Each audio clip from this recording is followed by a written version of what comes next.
What's up, Nerdyverse? I'm Daddy Louie, and in this video, we are taking a look at a game called Captain's Log: Crisis Detected. So stick around.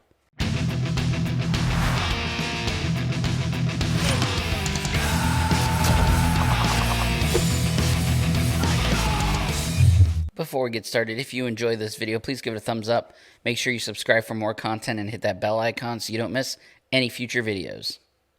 Captain's Log: Crisis Detected is an upcoming Kickstarter launching on October 20th. It is from Tallymark Entertainment. It is for 3 to 5 players. It takes around 30 minutes to play and is for ages 8 and up. In this game, you will be the commander of a fleet of ships that will have different valued cargo on them. On your turn, you are going to play crisis cards on your opponents to try and destroy their ships. You're going to play crew cards on your ships in order to relieve some of the crises that other players put on you. And then you will play command cards in order to bend the rules of the game.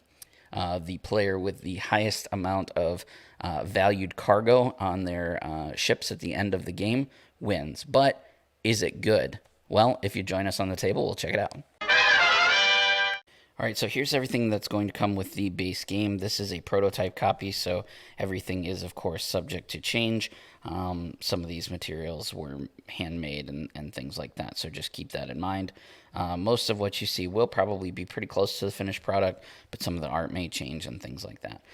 We, of course, have our rule book. The game, it plays pretty easily. The rules aren't super complicated. A lot of gameplay comes from the text on the cards. So you have 5 different colored ships, and there are 5 ships of each color.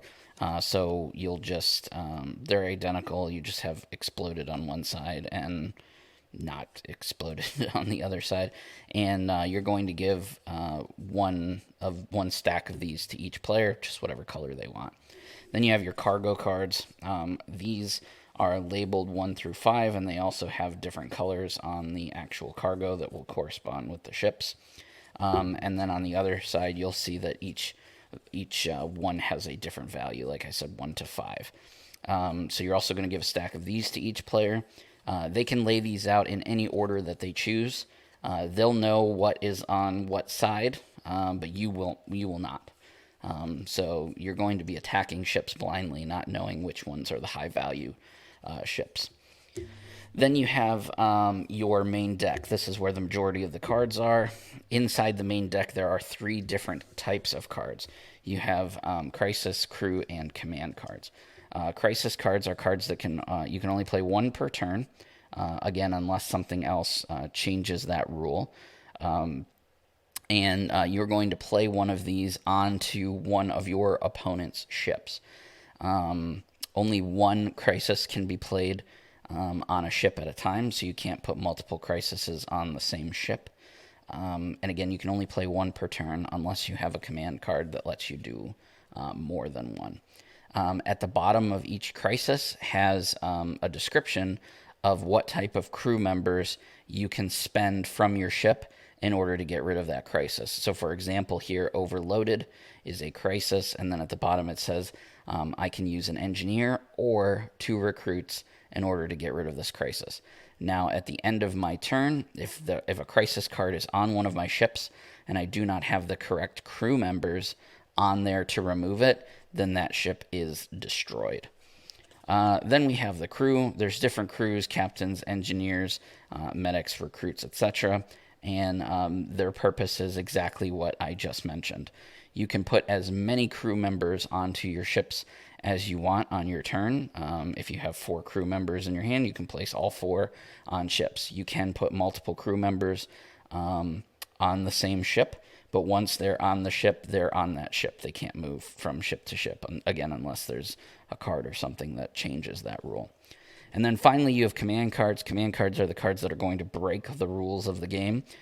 This one here, Deflect, says play in response to another command or any crisis, and you change the target of that card.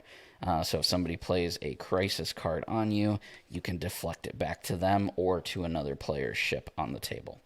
And there's multiple different types of commands. There's commands that let you play more than one crisis per turn, and things like that. So that is what is going to be in the main deck. You're going to shuffle this up, deal each player 5 of these, give them 5 ships of one color, 5 cargo of one color, and set up for the game. I'm going to go ahead and set up for a game, and I will show you how it plays. All right, here I have set up for a 3-player game, and like I said, the rules are really quite simple.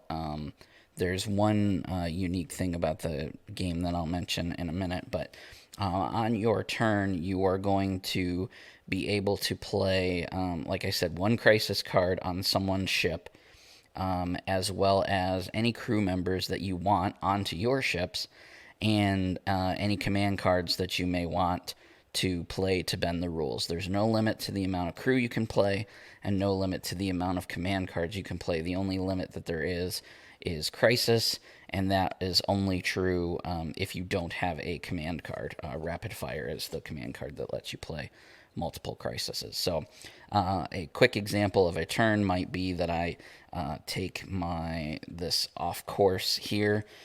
It requires a captain, and I will play it, let's say, on this player's ship here. Then I'm going to take and maybe play my security guard on this ship and my medic on this ship.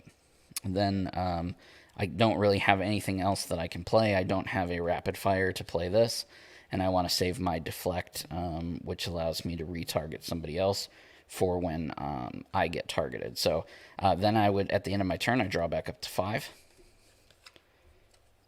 And then I would pass turn to the next player. Again, I've placed the cargo in random spots, so no one else knows where my 5, my 4, 3, 2, and 1 are. I want to try and protect my higher value cards, because if I survive, then I count up my cargo, and I want to make sure that my 5s and my 4s and my upper level cards are still intact. Endgame is triggered when one player at the table has lost all of their ships. So that player is obviously out, and then you would compare score with everybody else at the table. So just keep that in mind. So I would then pass turn to the purple player over here. He's got a couple of really good cards. So he would play a, let's see, he's going to play a mutiny. Let's put these out of the way.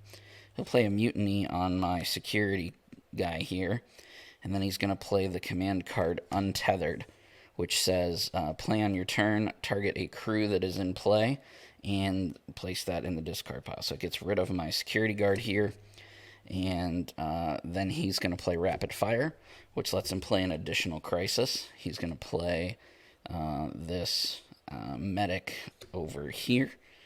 Or this injury, which requires a medic or recruits. And then he's going to save this swap for later. He'd then draw back up to 5, and then pass turn. So on this last player's turn over here, he really needs a captain here, so he's going to place a captain there, because he happens to have one. Then he's going to place an engineer over here. He will play a... he didn't like that this guy picked on this guy here, so he's going to play a mutiny on this. And then he will... he'll save his swap for later, and then he will pass his turn. At the end of his turn, he does have a crisis on him, but he has the matching crew card to get rid of the crisis. So he would discard the crisis and the crew, saving his ship. Back to my turn here, you can see I'm in big trouble. Looking at my stuff, I have an engineer, but nothing to play an engineer on. I do have a medic, so I could play the medic here. And now I'm kind of in trouble because of this guy here. So that brings up the last rule that I haven't mentioned yet, which is trading. So I can now offer to the table that I need to trade for either a captain, a security, or 2 recruits. The only rule with trading is that you must trade an equal amount of cards. So if I say I need a captain, I'm going to do a 1-for-1 trade. Security, I'm going to do a 1-for-1 trade. 2 recruits, I would need to do a 2-for-2 trade. Now, you can lie about your trades. When you're trading, you don't have to show the cards that you're trading. You just verbally let the players know what you want to trade. So in this case, I would say, oh, I have a captain. I don't. I have an engineer. I have a captain, and, well, that wouldn't make sense because that's what I'm asking for. So maybe I'm telling the truth. I have an engineer, and I need to trade an engineer for a captain or a security. Can anybody help me out? And they can either make the choice if they want to or not. If nobody wants to do it, then at the end of my turn, I'm going to lose this ship.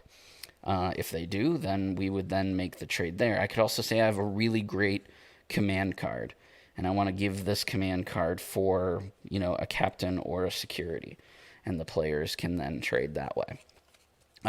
So that's basically how play goes. At the end of the turn, nobody traded with me, so this medic clears up this injury, so I saved this ship. But this mutiny is going to destroy this guy here. I flip my ship over, and now I'm down to 4 active ships. Everybody else has 5. And play will go around like this, playing cards, laying down crisis, using commands to bend the rules, using crew to heal, making trades, good trades or bad trades, however you want to play. And then, like I said, at the end of the game, once all of somebody's ships are destroyed, everybody else will then flip over their cargo cards, and the player with the highest value left from active ships will be the winner. And that, guys, is everything that you need to know in order to play Captain's Log Crisis Detected. Captain's Log Crisis Detected is a great I gotcha game that also allows trading, which is kind of different. And so you really have to be careful who you screw over in the early parts of the game, because you may need them to make a valuable trade to you towards the end of the game. So I really like that back and forth mechanic there. It's a great gateway game, too, because the rules are so basic. I was able to explain how to play very quickly. Very minimal components. It doesn't require a lot of space to play. So those basic card game mechanics and simple rules make it a really good gateway game as well that will get players excited about playing other games. This Kickstarter is just hoping to fund so they can mass produce the game. A lot of the stretch goals will be upgraded components and things like that. Maybe some alternate art. They're not sure yet. And they have a lot of other games in the works for the future. So this is really just the beginning for Tallymark Entertainment. As always, I will leave links to everything in the description below. Make sure you remember that this Kickstarter launches on October 20th, so you definitely want to go and check that out and give them your support. What do you guys think of Captain's Log Crisis Detected? Let me know in the comments below. I enjoy reading those and interacting with you guys. If you want to see more from the Circle of Nerds, you can check out all our social media. We have Facebook, Twitter, Instagram, all at Circle of Nerds. Also, don't forget that we have a podcast that comes out every week called The Cosmic Disaster Show, also now live on Facebook. So definitely go and check that out. You don't want to miss it. And for an extra bit of love and affection to us here at the Circle of Nerds, please consider checking us out over on Patreon at patreon.com/Circle of Nerds. Anyway, guys, that's all from me. I will see you in the next video.